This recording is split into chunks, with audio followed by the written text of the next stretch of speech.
Gelin hanım. Hayırdır böyle yapayalnız? Kocan nerede? Bilmiyorum. Kocanın nerede olduğunu bilmiyorsun. Ben Hayırlı eş huzur getirir.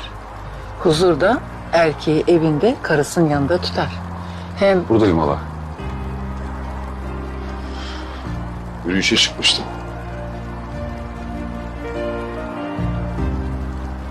yemek hazır. Hadi bakalım. Sen de zayıflamışsın zaten. Bir derdin, sıkıntın varsa Yok hala iyiyim ben, merak etme. Gidelim hadi.